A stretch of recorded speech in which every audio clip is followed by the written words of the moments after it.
Subscribe करें और bell दबाएं ताकि कोई खबर रह न जाए।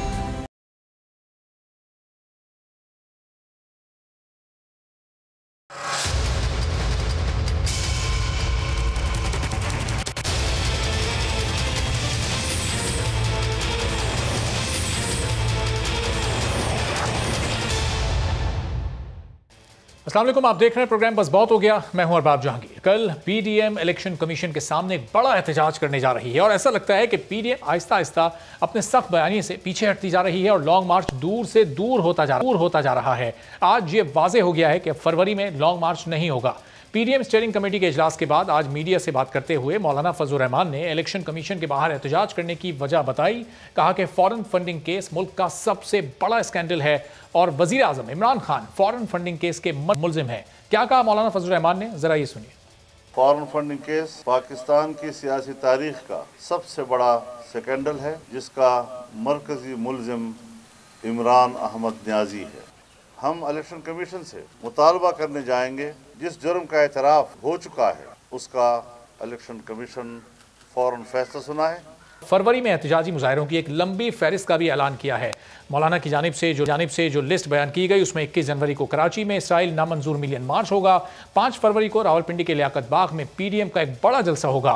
उसके बाद 9 फरवरी को हैदराबाद पीडीएम जाएगी, 13 फरवरी को सियालकोट, 16 फरवरी को पशीन, 23 फरवरी को सरगोदा में जलसा होगा। 21 जनवरी को कराची में, 5 फरवरी को एक बड़ा जलसा रावलपिंडी में लियाकत बाग में किया जाएगा, 9 फरवरी को हैदराबाद में, 13 फरवरी को सियालकोट में, 16 फरवरी को पशीन बलूचिस्तान में, 23 फरवरी को सरगोदा में और 27 फरवरी को खुजदार में। उसके बाद इस्लामाबाद की तरफ लॉन्ग मार्च का फैसला होगा। मौलाना फजलुर रहमान ने जब ये प्रेस कॉन्फ्रेंस की तो कुछ ही देर में वफाकी वज़ीर दाखिला शेख रशीद की जानिब से भी एक जवाबी प्रेस कॉन्फ्रेंस की गई और उनकी जानिब से कहा गया कि मौलाना फजलुर रहमान खुद फंसने जा रहे हैं। इमरान खान ने फॉरेन फंडिंग केस में 40,000 लोगों का डेटा जमा करवा दिया है, जबकि अपोजिशन 4,000 का डेटा भी जमा नहीं करा सकेगी। इलेक्शन कमीशन के सामने एहतजाज के हवाले से शेख रशीद का कहना था कि पहली दफ़ा रेड जोन में एहतजाज की इजाज़त दे रहे हैं और उम्मीद करता हूं कि कानून की कोई खिलाफ वर्जी नहीं की जाएगी। एक बात मैं मौलाना फजलुर रहमान से आज कहना चाहता हूं कि आपने बिलाखिर ज्यादा नुकसान उठाना है। ये सियासतदान अपना रास्ता ढूंढ लेंगे, आप फंस जाएंगे बीच मझधार में। सो मैं आज की प्रेस कॉन्फ्रेंस खास तौर पे पीडीएम के लोगों को ये कह रहा हूं कि पहली दफा पाकिस्तान में आपको रेड जोन में आने की इजाजत मिल रही है कि अगर किसी ने कानून को हाथ में लिया तो फिर कोई ये ना कहे कि कानून ने किस तरह उसको हाथ में लिया। अब इसका एक वाज़े मतलब ये सामने आ गया कि पीडीएम की जानिब से मार्च के महीने में ही लॉन्ग मार्च किया जा सकता है। फरवरी में ये लॉन्ग मार्च नहीं होगा। पीपल्स पार्टी के सीनियर रहनुमा नवीद कमर साहब इस वक्त हमारे साथ मौजूद हैं। कल के एहतजाज के हवाले से और आगे पीडीएम की एक्टिविटी के हवाले से उनसे गुफ्तगू करते हैं। नवीद कमर साहब, अस्सलाम वालेकुम। वालेकुम सलाम भाई। नवीद साहब, कल ये एहतजाज आप लोग करने जा रहे हैं, फॉरेन फंडिंग केस के खिलाफ ये एहतजाज है। इलेक्शन कमीशन से आप लोगों को और कोई शिकायत तो नहीं है? सिर्फ यही एक शिकायत है कि फॉरेन फंडिंग केस का फैसला अभी तक नहीं हुआ। 7वां साल शुरू हो गया, बड़ी ताखीर, जबकि जो इब्तिदाई 4 साल हैं इस फैसले के उसमें तो नून लीग की हुकूमत रही है। और कोई आपको शिकवा तो नहीं है इलेक्शन कमीशन से? देखिए भाई, इलेक्शन कमीशन इलेक्शंस कराता है और इलेक्शंस के साथ हमारा हर वक्त एक शिकवा रहा है। पिछली हुकूमत, जो इस वक्त की हुकूमत है, उसमें भी जो सेलेक्टेड का लफ्ज़ जो इस्तेमाल होता है वो क्यों होता है? क्योंकि इलेक्शंस जो हमारे हिसाब से वो उस तरह से नहीं कराया गया जैसे कि इलेक्शन का कानून कहता है। लेकिन इस वक्त जो फोकस है, एक अजीब सी सूरत हाल है कि 6 साल से एक इनके इलेक्शन कमीशन में केस चल रहा है और क्योंकि वाज़ेह तौर पे जो है गवर्नमेंट ऑफ द डे और या पीटीआई से के हक में ये चीज़ नहीं जा रही तो उसका फैसला नहीं आ रहा। तो इस वजह से एक प्रेशर बिल्ड करने के लिए और इस पूरी चीज़ को पब्लिक के सामने लाने के लिए यही फैसला किया गया कि इस पर्टिकुलर इशू पे एहतजाज जो है इलेक्शन कमीशन के सामने किया जाए। बाकी आपका ये सवाल कि क्या शिकायत है या नहीं है, शिकायतें तो बहुत हैं, लेकिन जाहिर है फोकस प्रोटेस्ट है इस वक्त। तो नवीद साहब, उन शिकायतों पर यह एहतजाज इससे पहले क्यों नहीं किया गया? अब तो 2.5 साल हो चुके हैं इस इलेक्शन को। आप लोगों को 2018 पर पहले दिन से एतराज़ था इलेक्शन कमीशन के बाहर। इस फॉरेन फंडिंग केस के अलावा कभी आप लोग ऐसे मिलकर जाते, एहतजाज करते तो उनके भी इल्म में आता कि इस पर आपको एतराज़ है। फॉरेन फंडिंग केस पर तो आप जा रहे हैं, पीडीएम की तहरीक ऐसा लग रहा है आपको क्या स्लो होती जा रही है, अपने मकसद से कहीं पीछे हटती जा रही है? देखिए, पीडीएम की तहरीक स्लो नहीं हो रही। पीडीएम की तहरीक अपना मोमेंटम जरूर बिल्ड कर रही है। कब जो है वो फाइनल लॉन्ग मार्च होगा, वो ये जरूर कहा गया था कि जनवरी के बाद होगा, लेकिन इसमें कई और चीजें आ रही हैं। इसमें सेनेट के इलेक्शंस भी बीच में आ रहे हैं, तो उस लिहाज से टाइमिंग जो है, और फ्रैंकली स्पीकिंग मौसम का भी जो है वो सही होना बेहतर होता है, बजाय इसके कि सर्दियों में लोग आके यहाँ बैठ जाएं। तो फरवरी से बेहतर होगा कि ये मार्च में हो। अल्टीमेटली तो मकसद एक ही है कि जो पब्लिक इश्यूज हैं उन सबको रेज करते हुए प्रेशर डाला जाए हुकूमत पे रेजिग्नेशन का। उस लिहाज से वो उससे एक महीना आगे या पीछे से इतना कोई फर्क नहीं पड़ता। तो नवीन कमर साहब, ऐसा लग रहा है वो रेजिग्नेशन का जो प्रेशर आपने डालना था हुकूमत पर, उसको प्रेशर डल नहीं पा रहा है। 31 जनवरी की डेडलाइन थी, उसके बाद लॉन्ग मार्च होना था, पूरे फरवरी का टाइम अब आप लोग सिर्फ रैलीज निकालेंगे, जलसे करेंगे। वो जो पहला मरल था, ऐसा लग रहा है उसी का रिवाइंड होगा। हुकूमत को तो मजीद वक्त मिल जाएगा, मजीद तैयारी हुकूमत कर लेगी सेनेट इंतखाबात के लिए। सेनेट इलेक्शन आपने भी लड़ने, अब सेनेट इंतखाबात के बाद ही फिर लॉन्ग मार्च करने का प्लान है आप लोगों का? नहीं, वो ये तो बात काफी वाज़ेह हो गई है। जब फैसला हुआ कि सेनेट इलेक्शंस में हिस्सा लेना है तो हिस्सा लेना है ना। हुकूमत क्या तैयारी करेगी, धांधली की तैयारी करेगी, करती रहे। हुकूमत गई हुई है सुप्रीम कोर्ट में कि जी हमें पता होना चाहिए कि हमारे एमपीएस किस को वोट कर रहे हैं, क्योंकि उनको अपने लोगों पे जो है एतबार नहीं था। ठीक है, कर लें। सुप्रीम कोर्ट का भी हमारे हिसाब से ये अनकॉन्स्टिट्यूशनल है, क्योंकि वाज़ेह तौर पे आइन कहता है कि जो है इलेक्शंस जितने भी होंगे सवाए प्राइम मिनिस्टर और सीएम के, वो सब के सब सीक्रेट बैलेट से होंगे। लेकिन हुकूमत का ख्याल है कि नहीं, उनको एक एक एमपीए का अपने पता होना चाहिए। तो चाहे तो नवीन कमर साहब, आप लोगों को, पीपल्स पार्टी को और मुस्लिम लीग नून को अपने तमाम एमपीएस एमएनएस पर है ट्रस्ट? इससे पहले आपके लोग भी वफादारियां तब्दील करते रहे माजी में। देखिए, किसी और का तो मैं जरूर नहीं कह सकता, लेकिन हमें पूरा ट्रस्ट है कि ज़ाहिर एमपीए है, इलेक्ट होके आता है, पार्टी टिकट पे आता है, उस पर लाजिम है कि वो उसी तरह से वोट दे जैसे पार्टी उसको हिदायत करती। लेकिन नबी साहब, माजी में पाकिस्तान तहरीक इंसाफ ने तो मिसाल कायम की थी, अपने खैबर पख्तूनख्वा के 20 एमपीएस को उन्होंने पार्टी से निकाल दिया था। नून लीग ने या पीपल्स पार्टी ने आज तक कोई ऐसी मिसाल कायम नहीं की कि वफादारियां उस पार्टी, उस शख्स को निकाल दिया जाए। देखिए, एक तो उनके यहाँ ये मैसिव डिफेक्शन हुआ था, और एक धचका लगा था उनको, क्योंकि उनके जो एक्सपेक्टेड सीट्स थी उससे उनकी कम सीटें आई। तो उस लिहाज से उनको ये कदम अगर उठाना था तो वो उन्होंने अपने बैकग्राउंड के हिसाब से उठाया। हमारे यहाँ तो जो एक्सपेक्टेशन थी उससे ज़्यादा ही सीटें आई ना, तो हम क्यों किस पे एक्शन देते हैं। अच्छा नवीन साहब, आज स्टेयरिंग कमेटी के इजलास में, पीडीएम की जो स्टेयरिंग कमेटी का इजलास हुआ, उसमें बिलावल साहब मौजूद नहीं थे। कल इतना बड़ा आप लोग इलेक्शन कमीशन के बाहर प्रोटेस्ट करने जा रहे हैं, वो वहाँ भी मौजूद नहीं होंगे। तो पीडीएम के इवेंट्स में रेगुलरली क्यों शिरकत नहीं कर रहे? मरियम साहिबा को तो आज खुसूसी दावतनामा मिला, बिलावल साहब को क्यों नहीं मिला? देखिए, बात सारी ये है कि हर रैली पे हर लीडर नहीं होता। कुछ ऐसे भी इवेंट्स हुए हैं जहाँ मौलाना साहब नहीं थे, कुछ ऐसे इवेंट्स हुए हैं जब मरियम साहिबा नहीं आ सकी। तो जाहिर है कि इतना बड़ा मोमेंटम पूरे मुल्क में बना रहे हैं, तो हर लीडर को अगर नहीं है फ्रंट लाइन, तो सेकंड लाइन ऑफ लीडरशिप जो है, राजा परवेज अशरफ साहब भी थे, नैयर बुखारी साहब भी थे, जो हमारी स्टेयरिंग कमेटी के मेंबर्स हैं, वो तो पार्टिसिपेट कर रहे हैं, बल्कि कल की एहतजाज में भी वो लीड करेंगे। लेकिन तो ऐसा कोई मसला नहीं। लेकिन नबी साहब, ये कल का एहतजाज कोई मामूली इवेंट तो नहीं है ना, ये तो एक आईनी इदारे के खिलाफ आप लोग एहतजाज कर रहे हैं, और उस केस के खिलाफ जिसको मौलाना साहब पीडीएम के सरबराह कह रहे हैं कि ये सबसे बड़ा मुल्क का स्कैंडल है, उस स्कैंडल के खिलाफ जब एहतजाज होने जा रहा है और उसमें बिलावल साहब मौजूद ना हो, तो आपको नहीं लगता एक फ़र्क तो पड़ेगा? उनको होना चाहिए था या नहीं होना चाहिए था आपकी नज़र में? भाई, ये तो आपका ओपिनियन है ना, मेरे हिसाब से कोई फर्क नहीं पड़ता, क्योंकि अब सारी पार्टीज इकट्ठे हैं इन सब मामलात पे। तो जब हमारे सेक्रेटरी जनरल उसमें हैं और हमारे फॉर्मर प्राइम मिनिस्टर उसमें शामिल हैं, तो पीपल्स पार्टी पूरी तरह से शामिल है। आप क्यों इस बात को जो है, देखिए बात एक सिंपल है, अगर आपका ये ख्याल है कि ये बात बार बार रिपीट करने से पीडीएम जो है वो टूट जाएगा या ये पार्टीज जो है एक दूसरे से अलग होंगी, वो नहीं होंगी।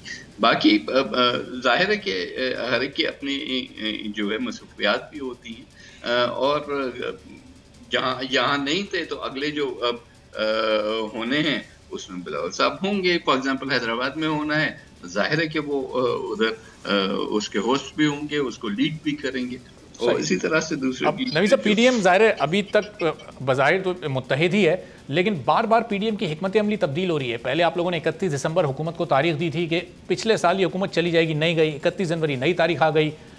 अब पीडीएम की स्ट्रेटजी थोड़ी स्लो हो गई। पहले पूरे जनवरी में रैलीज निकाली गई, अब फरवरी में भी रैलीज निकाली जाएंगी। अप्रैल के मिड में रमज़ान आ जाएगा, फिर क्या ये ईद के बाद तक लॉन्ग मार्च मौखर हो जाएगा या रमज़ान से पहले ही लॉन्ग मार्च होगा, ये कन्फर्म है? आप सवाल वो कर रहे हैं जिसका न मुझे इल्म है, न मेरा ख्याल है कि पीडीएम में किसी को इल्म है कि जी क्या। एक चीज वाज़ेह आपने यही तो सवाल है कि पीडीएम अपने फ्यूचर प्लान्स में वाज़ेह क्यों नहीं है, क्लियर क्यों नहीं है अपने फ्यूचर प्लान्स में पीडीएम? जरूरी नहीं है कि हर प्लान जो है वो प्रेस में और पब्लिकली इस तरह से डिस्कस किया जाए। कुछ चीजें हैं, कुछ चीजें वाज़ेह है ना, जैसे मैंने कहा कि सेनेट इलेक्शन से पहले लॉन्ग मार्च नहीं होगा, ठीक है। बाकी ये है कि उसके कितने बाद होगा, और ज़ाहिर रैलियां भी उसी एक चीज की तरफ जा रही हैं, और ये सारे जलसे भी उसी तरफ लेके जा रहे हैं ना कि एक मोमेंटम बने। तो वो ये नहीं है कि पीडीएम जो है डोरमेंट हो गई है। पीडीएम अपनी एक्टिविटी कर रही है, अपने लोगों को मोबिलाइज कर रही है, पाकिस्तान के खिते में जाके लोगों को मोबिलाइज कर रही है। उसके बाद जब अप्रोप्रिएट टाइम होगा तो उसमें लॉन्ग मार्च भी होगा, बाकी भी स्ट्रेटजी आगे आएगी। ठीक है, चलें, बहुत बहुत शुक्रिया। नवीद कमर साहब पाकिस्तान पीपल्स पार्टी के सीनियर रहनुमा हमारे साथ मौजूद थे और कह रहे थे कि कल का एहतजाज पीडीएम के प्लेटफॉर्म से बड़ा मौसर होगा और बिलावल भुट्टो साहब गो के उसमें शरीक नहीं होंगे, लेकिन बड़ा वाज़ेह उन्होंने कहा कि इलेक्शन कमीशन की जानिब से जो गुज़िश्ता इलेक्शंस करवाए गए उस पर पूरी पीडीएम को एतराज़ात बिल्कुल मौजूद हैं। पीपल्स पार्टी का तो ये मौक़िफ़ सामने आया। अब नून लीग का मौक़िफ़ भी जानते हैं। नून लीग के सीनियर रहनुमा आबिद शेर अली साहब हमारे साथ मौजूद हैं। आबिद साहब, बहुत शुक्रिया प्रोग्राम के लिए, आपने वक्त निकाला। नवीद कमर साहब से भी गुफ्तगू हो रही थी इलेक्शन कमीशन के जो तरीक़ाकार है इलेक्शन करवाने का, उस पर बहुत सारे सवालात पीडीएम ने खड़े कर दिए हैं। कल ये एहतजाज होने जा रहा है, नून लीग भी पूरे इलेक्शन कमीशन पर एतराज़ करती है, सिर्फ फॉरेन फंडिंग केस की हद तक ही कल का ये एहतजाज महदूद है? आपको बाकी कोई एतराज़ नहीं है इलेक्शन कमीशन पर? क्या कहेंगे आबिद साहब? ये उसी की कंटिन्यूटी है जो पिछले 6 सालों से इमरान खान को एनआरओ और वेंटिलेटर पे रखा हुआ है इलेक्शन कमीशन ऑफ पाकिस्तान ने। हमारे तो उस वक्त सादिया अब्बासी साहिबा जो हमारी सेनेटर मुंतखब हुई थी, तो उस वक्त तो सिर्फ 5 दिन के अंदर फैसला दे दिया गया था, उनको डिस्क्वालीफाई कर दिया गया। हारून अख्तर साहब को डिस्क्वालीफाई किया गया। मियां नवाज शरीफ साहब की डिस्क्वालिफिकेशन की इतनी जल्दी थी कि 2 महीने के अंदर व्हाट्सएप पर जीआईटी बनाकर आपने उनको पैनामा से शुरू करके कामे पे निकाल दिया। तो ये अपने जो बेबी चाइल्ड को उन्होंने एनआरओ दिया हुआ है और एक वेंटिलेटर पे रखा हुआ है, इलेक्शन कमीशन के स्टे ऑर्डर पे रखा हुआ है जी। तो इससे ज्यादा मुतनाज़ किस्म का क्या होगा निज़ाम और निज़ाम हुकूमत कि आप की एक 2/3 मेजॉरिटी से मुंतखब प्राइम मिनिस्टर को कामे पे निकालते हैं, और ये इतना बड़ा फ्रॉड पाकिस्तान की हिस्ट्री का सबसे बड़ा स्कैम है जो फॉरेन फंडिंग केस है। हमने तो ये पूछना है कि जितनी प्रॉपर्टीज खरीदी गई इमरान खान की, जो बैरून मुल्क करीमा खान की जायदादें हैं, वो सब के सब गैर मुल्की जो फंडिंग है उन्हीं जराए से बनी हुई है जिनका इनके पास एविडेंस ही कोई नहीं है। अब ये कह रहे हैं कि जी मेरे एजेंट को पता था, और भी एजेंट कौन होता है? आप, मैं कंपनी का मालिक हूँ, मैं हूँ, मेरा कोई जो कसूर नहीं, मेरे मैनेजर को पकड़ ले। आप ये कौन सा तरीकाकार है कि मैनेजर को पकड़ ले? आप तो सीधा कंपनी के मालिक को पकड़ेंगे। अब जहांगीर तरीन की जगह ये कहेंगे जी कि आप जहांगीर तरीन के छोटे किसी मुलाजम को या मुंशी को पकड़ ले। ये जो कराची में मामलात हैं, किस चीज का शोर है कि जी फलान के अकाउंट से निकला, फिर फलान के अकाउंट को तो आप पकड़ किसी और को लेते हैं। तो ये सरीहन ये पकड़ा गया है सही। कल इसने इतराफ़ जुर्म किया है कि जी कि मैंने वो पहले तो मानते नहीं था कि जी ऐसा कोई मसला नहीं है। कल उन्होंने लिख के दिया जी कि हाँ हुआ है और ये मेरा कसूर नहीं, एजेंट्स का कसूर है। तो ये किसी कोर्ट ऑफ लॉ में नहीं चलता कि जी मेरा नहीं थी और मैं देनी थी, मैंने तो छुरी उन्हें दी थी, मार मैं दी थी। ये कौन सा क्या करेंगे आप? लेकिन आबिद साहब, अभी तक ये जो भी एक्टिविटी हुई है पीडीएम ने अब तक जो कुछ भी किया है वो एक मरहला आपका मुकम्मल हो गया। हुकूमत को तो बज़ाहिर इससे कोई खतरा नहीं है। हुकूमत तो अपने आप को बहुत पूरा एतमाद महसूस कर रही है। वज़ीर आज़म, वज़ीर, मुशीर जब भी बात करते हैं प्रेस कॉन्फ्रेंस में, तकरीब में, वो बताते हैं कि पीडीएम की इस तहरीक में कोई दमखम नहीं है और हम बहुत पूरा एतमाद हैं, हमारी हुकूमत बहुत मजबूत है। मेरे भाई इनको काम ही यही रह गया है कि 3 वजीर बैठते इतने फारिग हैं।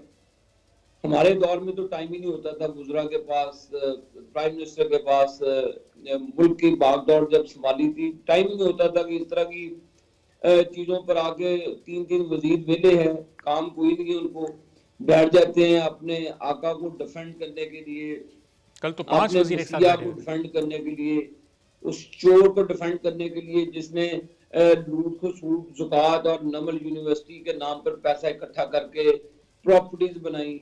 उस बखील इंसान की ये गीत गाते हैं, गाने देते। आप मुझे बताएं, रोजाना ही आप 4 वुज़रा को प्रेस कॉन्फ्रेंस करते देखते डेली। इतने फारिग हैं कि वजीर दाखिला के बाद तो वैसे ही टाइम नहीं होता, जो मुल्क के हालात हैं, दूसरे वुज़रा भी साथ बैठे होते हैं तो हंसी निकलती है, तो बुखलाहट नहीं तो और क्या। आबिद साहब, आप कह रहे हैं कि एक लम्हे को सियासत को साइड में कर दें, लेकिन जब ये पीडीएम की तहरीक चल रही है इस वक्त और इतने जोरों शोर से आपने इसका आगाज़ किया था, तो फिर कैसे साइड में कर दें? जब इसका आगाज़ हुआ था तो 31 दिसंबर 2020 से पहले आप हुकूमत को घर भेज रहे थे, सेनेट इंतखाबात आपने होने ही नहीं देने थे, ज़िमनी इंतखाब लड़ना नहीं था, इस हुकूमत को टफ टाइम देना था। लेकिन 27 दिसंबर को आसिफ अली जरदारी ने तकरीर की, पूरा माहौल बदल गया। अब वो डेडलाइन आपने बढ़ाकर 31 जनवरी कर दी है। क्या पीडीएम की सिमत मुख्तलिफ हो गई है? अब क्या मुख्तलिफ लाइन्स पर पीडीएम सोच रही है? वो एग्रेसिव सोच के पीछे चली गई? अभी तो आगाज इश्क है, आगे देखिए होता है क्या।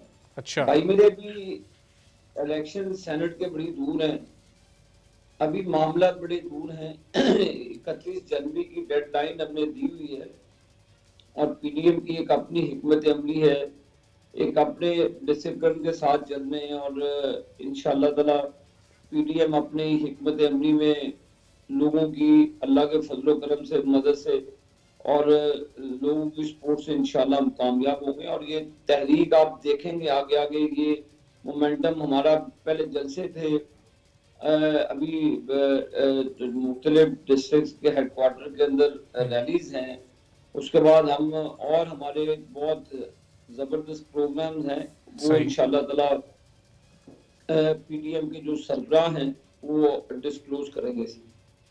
ठीक है, लेकिन आबिद साहब, आप चूंकि आप वहाँ लंदन में मौजूद हैं, मियाँ साहब के करीब हैं, सेनेट और ज़िमनी इंतखाब के मियाँ साहब, उनकी ख्वाहिश थी कि लड़े जाएं, या उनको फिर यहाँ पर मौजूद क़यादत ने कन्विंस किया, या पीडीएम की क़यादत ने कन्विंस किया, या वो मजबूरन राजी हो गई? मैं आपको ये कह रहा हूँ, कन्विंस किया किसी ने भी नहीं करना, ये पीडीएम की मुतफ़िका, मैंने आपको कहा है कि स्ट्रेटजी है। अच्छा, और मैं बीइंग कस्टोडियन, मैं उस स्ट्रेटजी को डिस्क्लोज नहीं कर सकता।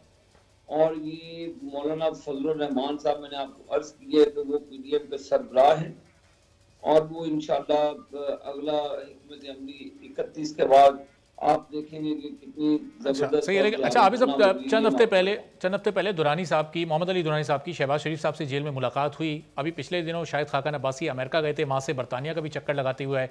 तो मियाँ साहब से मुलाकात में क्या उन्होंने उस मुलाकात से मुताल्लिक कोई गुफ्तगू की? शहबाज साहब का कोई पैगाम पहुँचाया वहाँ पर मियाँ साहब को? आपके इल्म में है? साहब ने तो टीवी पे कहा कि कोई मुलाकात नहीं हुई। जब मुलाकात हुई नहीं तो मैं कैसे कह दूँ कि मुलाकात हुई उनकी यहाँ? अच्छा, चले आप कह रहे हैं कि अगर मुलाकात नहीं हुई तो मुलाकात नहीं हुई होगी, लेकिन रब्ता तो हुआ होगा, बातचीत तो हुई होगी। वो हमारी पार्टी के सीनियर नायब सदर है, मुशावरत के तौर पर मियाँ साहब से अक्सर उनसे टेलीफोन पर राब्ता रहता है। अच्छा। और सीनियर हमारी लीडरशिप है, उनसे बिल्कुल कम्युनिकेशन रहती है पार्टी के मामला में। कोई पर्टिकुलरली आप कहें कि किसी मकसद के हवाले से हुई इस तरह की कोई चीज यहाँ पे रूनुमा नहीं हुई, ना ही मेरे नजर से गुजरी है।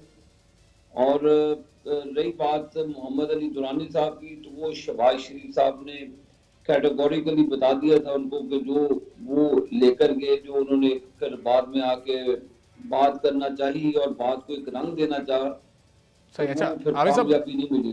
डीजी ISPR बाबर इफ्तिखार साहब का जो बयान आपकी भी नज़र से गुजरा होगा, अब वो ये कह रहे हैं कि फ़ौज को, इदारों को सियासत में ना घसीटा जाए, ना इन्वॉल्व किया जाए।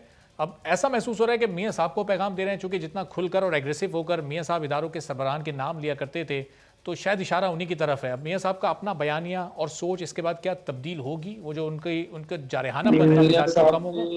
मियाँ साहब ने तो कभी भी पाक फौज को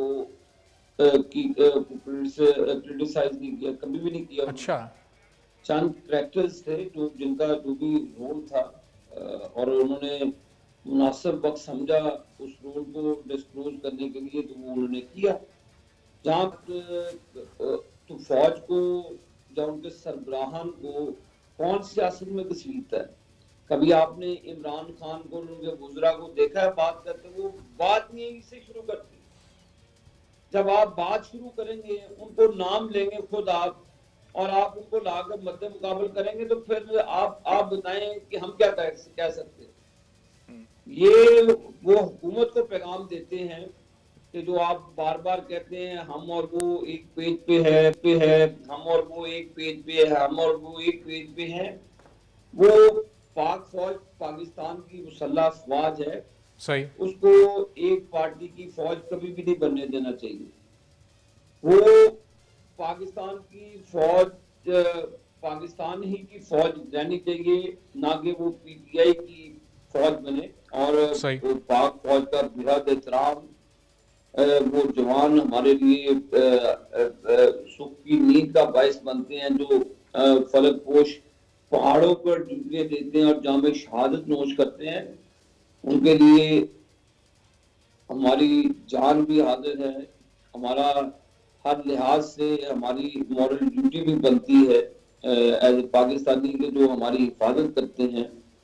तो ये फौज को कंट्रोवर्शियल हुकूमत बनाती है। जब ये कहते हैं पेज एक पे है, वो हमारे पीछे हैं, हम उनके आगे हैं, वो उनके आगे हैं, वो पीछे हैं, तो वो जब बात हमने कभी नवाज शरीफ साहब या पीपल्स पार्टी के दौर में आपने ये बातें कभी वज़ीर आज़म के मुंह से सुनी थी? क्या एक पेज पे हैं, हम आगे, हम पीछे? भाई फौज एक ऐसा इदारा है जो पूरे पाकिस्तान का इदारा है, वो किसी PTI का नहीं है और ना ही PTI का इदारा बनना चाहिए। आबिद साहब, ये 2020 तो ऐसे ही गुजर गया। 2021 में क्या मियाँ साहब का इरादा है वतन वापस आने का? इलाज उनका पूरा हो जाएगा, उसके बाद इंटेंशन है उनकी वापस आने की? मुल्क उनका है, उनके बच्चे उधर हैं, उनका खानदान उधर है, उनका बिजनेस वहां पे है। तो कौन सी ऐसी आफत है कि जो वो अपना मुल्क छोड़ के 3 मरतबा के इलेक्टेड प्राइम मिनिस्टर हों? और वो कोई जनरल मुशर्रफ थोड़ी है कि जो भागे गए हुए तमाम जो ये सरकारें भागे चले जाते हैं, बाद में फारिग होते हैं तो मुल्क से बाहर जाकर सेटल हो जाते हैं। कोई पिज़्ज़े की शॉप बना लेता है, कोई कुछ बना लेता है। तो इस तरह के कोई मियां नवाज शरीफ साहब अपने मुल्क से मोहब्बत करते हैं, तो वो इंशाअल्लाह ताला अपनी डॉक्टर की हिदायत के बाद।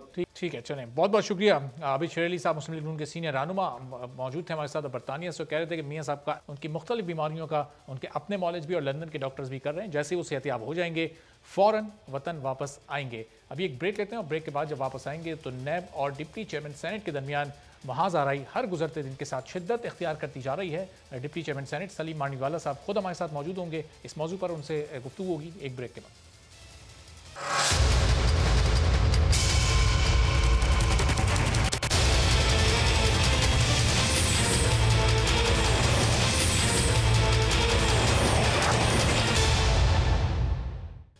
प्रोग्राम में एक बार फिर आपको खुशामदीद कहते हैं। नैब और डिप्टी चेयरमैन सेनेट के दरमियान जारी महाज वक्त गुजरने के साथ साथ शदीद से शदीद तर होता जा रहा है और ऐसा लगता नहीं कि मामला इतनी जल्दी खत्म हो पाएगा। नैब ने डिप्टी चेयरमैन सेनेट के खिलाफ kidney hills plots allotment case और सरकारी प्लॉट्स अब्दुल गनी मजीद को बेचने में एजाज हारून की सहूलतकारी के इल्जाम में रेफरेंस दायर किया था, जिस पर deputy chairman senate Salim Mandviwalla साहब ने सेनेट इजलास में एक बार फिर नैब को तनकीद का निशाना बनाया। उनकी जानिब से कहा गया कि चेयरमैन नैब सेनेट और हमारी कमेटी में आकर बताएं कि कौन उन्हें ब्लैकमेल करके गलत काम करवा रहा है।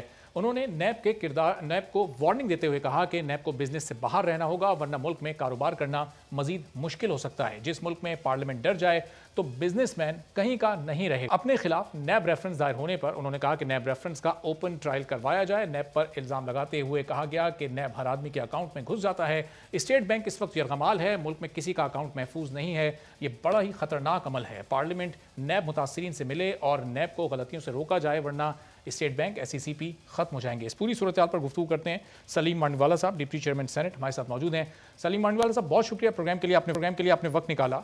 सबसे पहले तो ये बताइए, आपके और नैब के दरमियान जो ये एक महाज़ाराई किसी कैफियत हो गई है कि आप उनसे ताउन नहीं कर रहे, रेफरेंस आपके खिलाफ दायर हो गया है, क्या डॉक्यूमेंट्स वगैरह आप पेश नहीं कर रहे, इसलिए नैब आपसे इतना नाराज़ है और आप नैब से नाराज़ हैं? देखिए, नैब में नाराज़ इसलिए है, मैं ओपनली उनके खिलाफ बात कर रहा हूँ। रेफरेंस अगर दाखिल करना होता तो वो 1.5 साल पहले मेरे खिलाफ रेफरेंस दाखिल कर देते, मगर रेफरेंस अब उन्होंने इसलिए दाखिल किया, एक तो मैंने डिमांड किया कि जी 1.5 साल से ये क्या कर रहे हैं, कौन सी इन्वेस्टिगेशन कर रहे हैं, और जो आपने जिक्र किया ना सरकारी प्लॉट, कोई सरकारी प्लॉट नहीं, ये प्राइवेट प्लॉट है। प्राइवेट प्लॉट प्राइवेट ओनर ने एक प्राइवेट आदमी को बेचा है। उनको तकलीफ ये है कि जी मैंने क्यों असिस्ट किया उनको ये प्लॉट बिकवाने के लिए, ये तकलीफ है उनको। और दूसरी तकलीफ उनको ये है कि मैं प्रेस में, सेनेट में जो बातें कर रहा हूँ उससे नैब एक्सपोज हो रही है, और वो ये समझते हैं कि अगर मैं ये बातें बंद कर दूंगा तो वो मेरा केस बंद कर देंगे। और ये उन्होंने मुझे ऑफर किया कि जी हमने केस देख लेंगे, हम ये कर लेंगे। मैंने कहा जी आप जो कर सकते हैं मेरे खिलाफ आप करें, जो केस आप बना सकते हैं मेरे खिलाफ बनाएं, मैं अदालत में जवाब दूंगा। मगर मैं जो चीज़ चाह रहा हूँ, मैं ये बड़ी एक सिंपल चीज़ चाह रहा हूँ कि नैब का प्राइवेट आदमी से कोई डायरेक्ट ताल्लुक नहीं होना चाहिए। सही। और जब तक प्राइवेट आदमी को नैब छेड़ती रहेगी और बिजनेसमैनों को बुलाती रहेगी और ख्वार करती रहेगी, तब तक हमारे यहाँ कोई बिजनेस या कोई इन्वेस्टमेंट या कोई आदमी पब्लिक प्राइवेट पार्टनरशिप में काम नहीं करेगा। तो सलीम साहब, नैब ने आपको क्या ऑफर किया और किस लेवल से ऑफर हुई? क्या नैब के चेयरमैन जावेद इकबाल साहब ने खुद आपको ऑफर किया? कहा कि जी हमने नोटिस ले लिया है आपके केस का। मैंने कहा सर आप जरूर नोटिस लें मेरे केस का, मगर मैं अपने केस की जंग नहीं लड़ा, और मैं अपने केस के लिए मुझे कोई फिक्र नहीं है, क्योंकि अगर मुझे कोई फिक्र होती तो मैं इस तरह ओपनली आके बातें नहीं करता कि जी मेरे पे 10 और आज मैंने सेनेट में भी यही कहा कि जी शायद मेरे पे और भी ये केस बनाना चाहते हैं, ये जरूर बनाएं, मगर मैं जो फिर मुझे अपनी फिक्र नहीं है साहब। मैं दोबारा आपको ये कहना चाहता हूँ, और ना मैं अपने केस को कहीं प्लीड करना चाहता हूँ, ना मैं अपने केस के लिए कुछ करना चाहता हूँ। मुझे जो फिक्र है वो ये फिक्र है कि अगर आप बिजनेसमैन को, आम आदमी को बुला के जबरन आप उससे प्ली बार्गेन करवाएंगे, उससे ज़बरदस्ती पैसे लेंगे और चीज़ें आप बिजनेसमैनों के थ्रू रिकवर करेंगे, तो मैं आपको ये बता दूं कि कोई आदमी आज यहाँ सेफ फील नहीं कर रहा। और वो इसलिए नहीं कर रहा, कोई ब्यूरोक्रेसी तो वैसे ही नहीं कर रही। पॉलिटिशियन तो आप कह लें कि वो तो हर वक्त ही नैब के रेडार पे होता है, जरा सी किसी ने खड़ी बात कर दी तो उसको नोटिस आ जाएगा कल सुबह। वो आप देख ही रहे हैं मीडिया में क्या हो रहा है पॉलिटिशियंस के साथ। मगर मेरा कहने का मतलब ये, पॉलिटिशियन भी मुझे मंजूर है, ब्यूरोक्रेट भी मुझे मंजूर है, पब्लिक ऑफिस होल्डर भी मुझे मंजूर है, बिजनेसमैन और आम आदमी मुझे मंजूर नहीं है। और वो उसकी जंग मैंने लड़नी है, क्योंकि वो नहीं लड़ सकता, वो सबसे कमजोर एलिमेंट है इस सारी कड़ी में। तो मैं समझता हूं कि अगर बिजनेसमैन और प्राइवेट आदमी नैब के एम्बिट से निकल जाए तो हमारा एक बहुत बड़ा सेक्टर जो है वो अलग हो जाएगा। तो लेकिन सलीम मांडवाला साहब, जब ये जो प्राइवेट बिजनेसमैन हैं, जो प्राइवेट कंपनीज हैं, ये लोग बेनामी अकाउंट्स के जरिए पैसे इधर उधर ट्रांसफर करके फिर खुद नैब को मौका देते हैं ना इंटरवीन करने का। अगर ये बेनामी अकाउंट्स ना खोले जाएं तो शायद नैब को उस तरह से मौका ना मिले। मैं आपको एक बात बताऊं जी, कोई अकाउंट बेनामी नहीं होता। अच्छा, ये जो अकाउंट की टर्म है ना, यही गलत है। बैंक अकाउंट एक दफा बैंक खोल दे, उसके बाद कोई अकाउंट बेनामी नहीं होता। It is 100% genuine account. जो चीज होती है जो लोगों को समझ नहीं आ रही, वो होता है आइडेंटिटी थेफ्ट।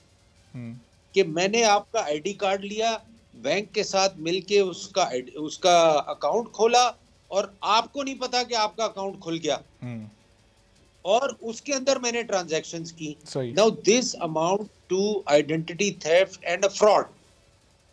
और इस अकाउंट को वो टर्म कर देते हैं बेनामी अकाउंट से।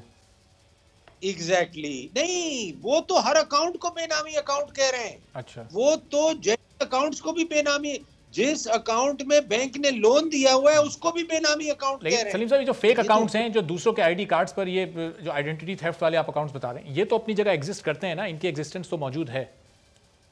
देखिए, जिन अकाउंट्स की ये बात कर रहे हैं वो आइडेंटिटी थेफ्ट वाले नहीं है, क्योंकि वो लोग ओन कर रहे हैं इन अकाउंट्स को, और वो कंपनी के अकाउंट्स हैं, इंडिविजुअल्स के भी नहीं है। अच्छा, तो मैं देखें, मेरा जो पॉइंट है, अगर कोई फेक अकाउंट है तो ओनर कहेगा जी ये मेरा अकाउंट नहीं है, तो ये खुला कैसे? नंबर 1, साइन किसने किए, केवाईसी कहाँ है, नो योर कस्टमर कहाँ है, बैंक ने कैसे ये अकाउंट खोल दिया?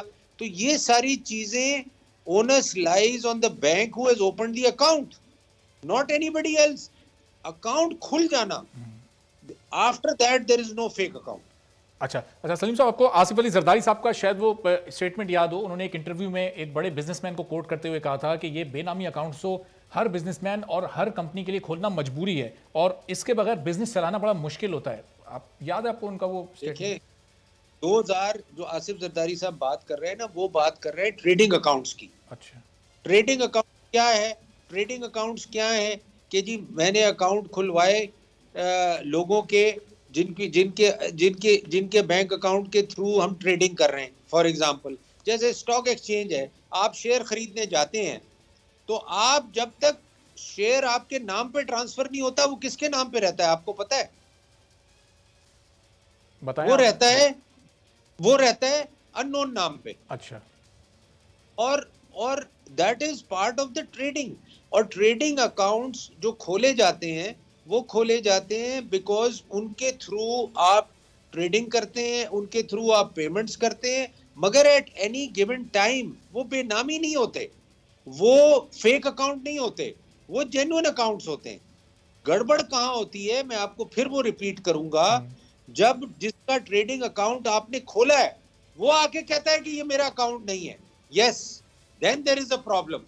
और वो भी प्रॉब्लम उसका नहीं है या खोलने वाले का नहीं है, प्रॉब्लम है बैंक का, कि बैंक ने कैसे खोला। बिकॉज एक बड़ी क्लियर इंस्ट्रक्शंस होती है, केवाईसी जिसको कहते हैं, जो स्टेट बैंक की रिक्वायरमेंट है, जिसको बैंक मैनेजर साइन करता है और अप्रूव करता है।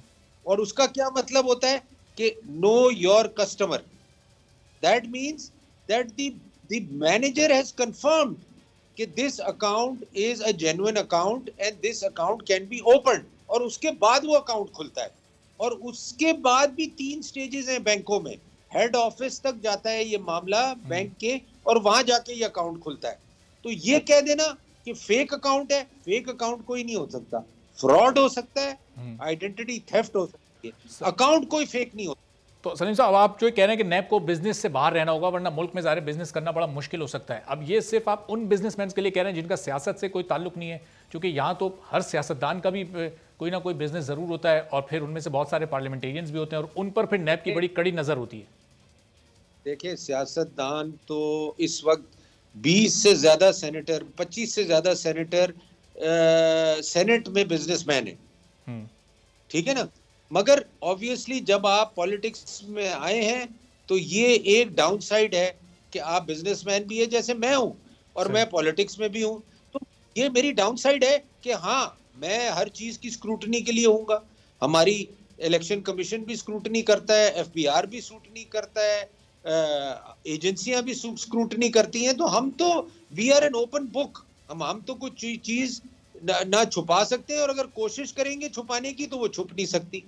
तो उनकी लड़ाई मेरी इसलिए नहीं है कि उन्होंने तो ये प्रोसेस से गुजरना ही गुजरना है, मैं अगर उनके लिए लड़ूं भी तो फिर भी उन्होंने उससे गुजरना है। मेरी लड़ाई उन लोगों के लिए है जो बिजनेस में, जिनका सियासत से ना कोई ताल्लुक है ना होगा, और वो जेन्युइन बिजनेस कर रहे हैं इस मुल्क में, और जो तरीके कार है बिजनेस के इस मुल्क में, जो सालों से, बरसों से, डेकेड से चल रहे हैं, उनको आप उसके बीच में आप जाके उनको कहते हैं कि जी आप ये गलत कर रहे हैं, तो आप हमारे पास आ जाएं।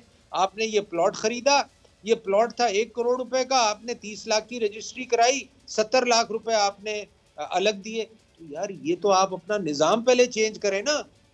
आप जब तक अपना निजाम नहीं चेंज करेंगे, आप उस बेचारे को क्यों तंग कर रहे हैं, उसको बुला के आप क्यों जलील कर रहे हैं और उससे प्ली बार्गेन करा रहे हैं। और सर ये देखें, आपको अपनी इकोनॉमी को समझना पड़ेगा। 70% हमारी ऑफिशियल इकोनॉमी है आज भी, while I am talking to you. तो आपका क्या ख्याल है, ये 70% पैसे कहाँ जाते हैं? सही, तो ये जाते हैं ये जाते हैं गोल्ड में, ये जाते हैं घरों में, ये जाते हैं लॉकर्स में, ये जाते हैं। तो ये तो हमें पता है हमारी इकोनॉमी क्या है। अब मैं आपको पकड़ लूं, आपको कहूं जी आपका तो मुझे ये पता चला है आपने 2 करोड़ रुपए का प्लॉट खरीदा है और आपने रजिस्ट्री 50 लाख रुपए की कराई है, आप मुझे बताएं 1.5 करोड़ रुपए कहाँ है, कहाँ से लाए आप, किधर से आए?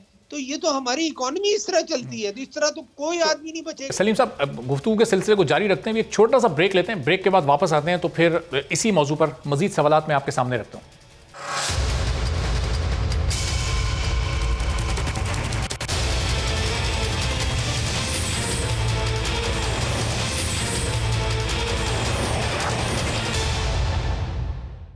प्रोग्राम में एक बार फिर आपको खुशामदीद कहेंगे। Deputy chairman senate Salim Mandviwalla साहब हमारे साथ मौजूद हैं।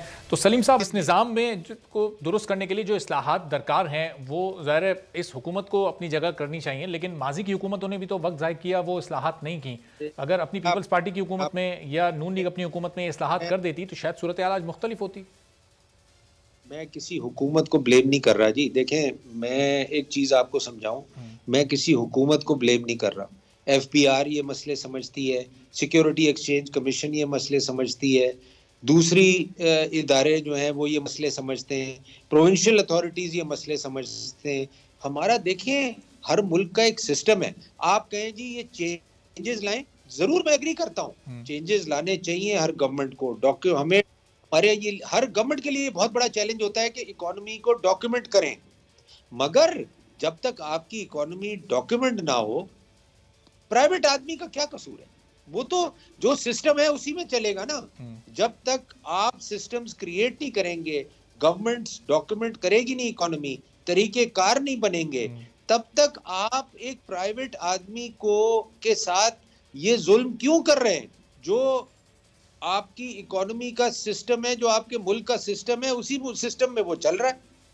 तो आप उसको जबरन पकड़ना, उससे जबरदस्ती प्ली बार्गेन कराना, ऑटोमेटिकली बात तो हुकूमत पर जाती है ना। ज़ाहिर है अगर इस पॉलिसी को हुकूमत लेकर चल रही है तो उनकी ये रजामंदी है। अब अगर इस पॉलिसी में शिफ्ट होना है, चेंज आना है, तो अपोजिशन को फिर उस पर प्रेशर क्रिएट करना है, हुकूमत को कन्विंस करना है कि पार्लियामेंट में, सेनेट में इस पर कोई तरमीम लाई जाए और उस पर फिर हुकूमत भी राज़ी हो, वहाँ से वो तरमीम पास भी हो, ताकि फिर इसको अमली तौर पर आगे इम्प्लीमेंट किया जा सके।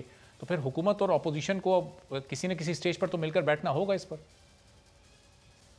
आई एग्री विद यू, और तरमीम्स काफ़ी आ भी गई हैं और आएंगे भी, और ये टाइम लगेगा। देखें, आप एक सिस्टम को चेंज करना चाहते हैं, लोगों का टैक्सेशन में कॉन्फिडेंस नहीं है पाकिस्तान में। आपको अगर कोई कहे कि यार आपको मैं टैक्स पेयर बनाता हूँ, आप फिक्स टैक्स दे, आप जनरल किसी से आप एक सर्वे करवाएं कि लोग टैक्स पेयर बनना चाहते हैं पाकिस्तान में, आपको जनरल रिप्लाई लोगों से मिलेगा कि हम नहीं बनना चाहते। सिस्टम इतना मुश्किल है, इतनी टेक्निकलिटीज इतनी ज्यादा हैं। हाँ, ये देखें आदमी सिस्टम में तब आता है जब उसको कॉन्फिडेंस हो सिस्टम के ऊपर। तो हम आज तक वो कॉन्फिडेंस नहीं दे सके लोगों को कि आप पाकिस्तान के टैक्स सिस्टम में आए, और जब तक ये आप कॉन्फिडेंस नहीं देंगे और जब तक इदारे आपके ये कॉन्फिडेंस नहीं देंगे, ये सिस्टम चेंज नहीं होगा। और यही सबसे बड़ा हमारा प्रॉब्लम है। अब फिर मैं आ जाता हूँ नैब के ऊपर। ये चीज़ कि आपके ख्याल से नैब को नहीं पता, उनको सब पता है। वो सारे जो लोग बैठे हुए हैं, कोई कहाँ से आया हुआ है, कोई कहाँ से आया हुआ है, कोई किस डेपुटेशन पे आया हुआ है, 5-5 साल 7-7 साल से एक ही पोजीशन पे लोग बैठे हुए हैं। तो इनको सब पता है, और फिर भी उसके बावजूद ये वो काम कर रहे हैं जो दूसरे इदारे नहीं कर रहे। और दूसरे इदारे क्यों नहीं कर रहे, मैं आपको बताऊं, क्योंकि वो जानते हैं कि हमारे सिस्टम ही यही है। तो हम क्यों लोगों को जाके जलील करें, हम क्यों लोगों को जाके बदनाम करें। फिर ज़ाहिर नैब के एहतसाब की बात होती है और वो आप भी करते हैं, फिर नैब का एहतसाब सेनेट में करना चाहते हैं, सेनेट में होगा तो कैसे होगा, या सेनेट से बाहर कहीं और नैब का एहतसाब होना चाहिए, क्या प्रोसीजर होगा? मैं आपको बात बताऊं कि सेनेट एहतसाब तो अक्रॉस द बोर्ड खुद गवर्नमेंट कहती है, आप सुनते हैं कि अक्रॉस द बोर्ड होना चाहिए। बिल्कुल, इसमें तो कोई दो राय नहीं है, तो अक्रॉस द बोर्ड होना चाहिए। तो जो एहतसाब करने वाले हैं उनका एहतसाब नहीं होना चाहिए? बिल्कुल होना चाहिए। तो ये बड़ी सोचने वाली बातें हैं कि भाई एक आदमी है जो जब उसने नैब ज्वाइन की, उसकी अपॉइंटमेंट हुई, आज उसको 5 साल हो गए, 7 साल हो गए, उसके असासे और उसके रिटर्न नहीं चेक करने चाहिए? क्यों नहीं चेक करने चाहिए? और अगर चेक नहीं हुए आज तक, क्योंकि मेरा ख्याल हर आदमी डरता है ये बात करते हुए, आप इमेजिन नहीं करें, हमारे पार्लियामेंट में लोग डरते हैं। तो अगर जिस मुल्क की पार्लियामेंट डरी हो तो उसमें इदारों का क्या हाल होगा? वो तो वैसे ही डरते हैं। वो स्टेट बैंक का बहुत ही बुरा हाल है नैब की वजह से, सिक्योरिटी एक्सचेंज कमीशन वाले रोते हैं नैब की वजह से, आपके एफबीआर वाले रोते हैं नैब की वजह से। मेरा कहने का मतलब ये है कि और रेजिस्टेंस क्या है? मैं गवर्नमेंट को ये कह रहा हूँ कि आपको क्या डर है अगर नैब का एहतसाब हो तो? सही, मैं तो कहता हूँ ये तो आपको खुद आना चाहिए और कहना चाहिए नहीं जी बिल्कुल कराएं नैब का एहतसाब, हमें कोई ऑब्जेक्शन। सही, तो सलीम साहब आप फिर अदालत का दरवाजा क्यों नहीं खटखटाते इन तमाम मामलात को लेकर? आप अभी तक पार्लियामेंट तक महदूद क्यों हैं? मैं महदूद इसलिए हूं कि मैं पार्लियामेंट में ये करूंगा। अगर मैं समझता हूं कि मैं पार्लियामेंट में नहीं सक्सीड कर सका तो उसके बाद मैं फिर अदालत का रुख करूंगा। अच्छा। मगर पार्लियामेंट में मुझे पूरी उम्मीद है कि ये चीजें होंगी इंशाल्लाह, और आप भी करें, मैं भी करूं, और ये आप देखेंगे। बहुत शुक्रिया सलीम मांडवाला साहब, डिप्टी चेयरमैन सेनेट हमारे साथ मौजूद थे और नैब के किरदार पर बहुत सारे सवाल उठा रहे थे और कह रहे थे कि प्राइवेट बिजनेसमैन की तरफ नैब को इस तरह कार्रवाइयाँ नहीं करनी चाहिए और उनकी तरफ थोड़ा हाथ हल्का रखना चाहिए। जो सियासतदान हैं उनके खिलाफ भले नैब अपनी कार्रवाई और इन्वेस्टिगेशन करता रहे, लेकिन हमारे मुल्क में इससे बिजनेस पर भी खास असर पड़ सकता है। और अब जाते जाते आपको ये भी बताना ज़रूरी है कि पूरी दुनिया जानती है कि भारतीय मीडिया किस तरह पाकिस्तान और मुसलमानों के खिलाफ प्रोपेगेंडा करता है। जो मोदी की बीजेपी हुकूमत का बयानिया है उसी को भारतीय मीडिया लेकर चलता है। पाकिस्तान के खिलाफ कोई भी बात हो, भारतीय मीडिया प्रोपेगेंडा का कोई मौका हाथ से जाने नहीं देता। भारतीय सहाफत का एक बदनाम सहाफ़ी अर्नब गोस्वामी तो दुश्मनी में यह इल्ज़ाम भी पाकिस्तान पर डाल चुका है कि टिड्डियों को पाकिस्तान भारत के खिलाफ दहशतगर्दी के लिए इस्तेमाल कर रहा है। भारतीय मीडिया की टीआरपी स्कैंडल में भी अर्नब गोस्वामी का नाम ही आया कि किस तरह ये रेटिंग के लिए हरबे इस्तेमाल करके मुसलमानों और पाकिस्तान को बदनाम करता है। और अब भारतीय वज़ीर आज़म नरेंद्र मोदी की हुक्मरान जमात यानी भारतीय जनता पार्टी के करीब समझे जाने वाले एंकर अर्नब गोस्वामी की व्हाट्सएप चैट सामने आने से कई तहलका खेज इंकशाफात सामने आए हैं। अर्नब गोस्वामी और भारतीय ब्रॉडकास्ट ऑर्डिनेंस रिसर्च काउंसिल के सरबराह की व्हाट्सएप चैट में यह वाज़े हो गया कि अर्नब गोस्वामी को भारत में आला तरीन सतह पर होने वाले फैसलों का पहले से इल्म था। बल्कि यही नहीं, अर्नब गोस्वामी न सिर्फ बालाकोट पर हमले बल्कि आर्टिकल 370 के खात्मे से भी आगाह था। अर्नब गोस्वामी BARC के सरबराह के साथ मिलकर अपने चैनल की रेटिंग बढ़ाने पर काम करता रहा। 23 फरवरी 2019 को अर्नब ने BARC के सरबराह को पाकिस्तान से मुतालिक बड़ी खबर की पेशगी इत्तला दी। गोस्वामी ने बताया कि पाकिस्तान के खिलाफ मामूल से बड़ी कार्रवाई होगी। गोस्वामी को मालूम था कि कश्मीर में मामूल से हटकर कुछ बड़ा होने वाला है। गोस्वामी के मुताबिक मोदी सरकार पाकिस्तान मुखालिफ कार्रवाई से आवाम को खुश करना चाहती थी। बालाकोट हमले के बाद गोस्वामी ने BARC सरबराह को बताया कि मजीद कार्रवाई भी होगी। भारतीय प्रोफेसर अशोक स्वाइन पहले ही पुलवामा को ड्रामा करार दे चुके हैं। प्रोफेसर अशोक स्वाइन के मुताबिक मोदी ने पुलवामा में वही किया जो उसने 2002 में गुजरात में किया था। अशोक स्वाइन के मुताबिक मोदी ने वोट बटोरने के लिए पुलवामा ड्रामा रचाया, जिसके बाद इंतखाबात में पुलवामा हमले का फायदा मोदी को हुआ।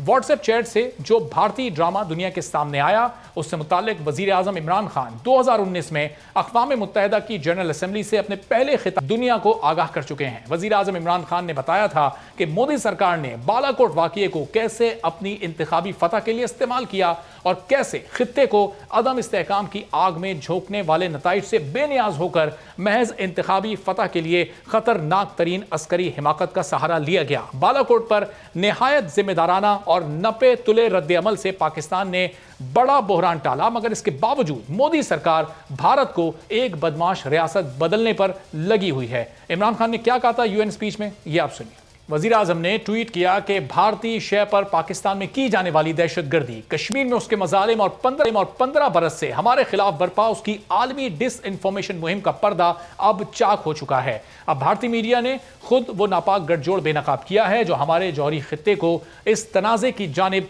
धकेल रहा है जिसके हम मुतहामिल नहीं हो सकते। इमरान खान ने एक बार फिर दोहराया कि मेरी हुकूमत पाकिस्तान के खिलाफ भारत के जारहाना अज़ाइम और मोदी सरकार की सफाकियत से पर्दा उठाती रहेगी, इससे पहले कि मोदी सरकार अपनी हिमाकतों से हमारे खित्ते को इस तनाज़े का शिकार कर दे जिस पर काबू नहीं पाया जा सकता। और अब एक ऐसी अपील जो कि गुज़िश्ता एक माह से वज़ीर आज़म पाकिस्तान इमरान खान से बोल टीवी का हर एंकर और हम तमाम सहाफ़ी कर रहे थे, अब वो अपील हम करना चाहते हैं chief justice of Pakistan justice Gulzar Ahmed साहब से कि चीफ जस्टिस साहब, आप बराए करम इस मामले का खुद नोटिस लें। चेयरमैन पैमरा की तकर्रुरी मेरिट को सामने रखते हुए नहीं की गई, उनकी तकर्रुरी मेरिट को बालाए ताक रख कर की गई है, ये तकर्रुरी गैर कानूनी है। उस ओहदे के लिए चेयरमैन पैमरा सलीम बेग एक नाअहल शख्स हैं। आप बराए करम इस मामले का खुद नोटिस लें और इस मामले की पूरी तहकीकात मेरिट की बुनियाद पर होनी चाहिए और एक ऐसे शख्स का तकर्रुर चेयरमैन पैमरा की सीट पर किया जाए जो कि मेरिट पर हो, जो कि अहलियत रखता हो और जो बेहतर फैसले करना भी जानता हो, क्योंकि इस वक्त पूरी सहाफ़ी बरादरी, पूरी सिविल सोसाइटी और वकला की एक बड़ी तादाद भी मुख्तलिफ मकामात पर एहतजाज का सिलसिला जारी रखे हुए है, न सिर्फ प्रेस क्लब्स पर बल्कि पैमरा के ऑफिस के बाहर भी यह एहतजाज जारी है। तो हमें उम्मीद है कि चीफ जस्टिस साहब इसका ज़रूर खुद नोटिस लेंगे। आज के प्रोग्राम से इजाज़त दीजिए, अल्लाह हाफ़िज़।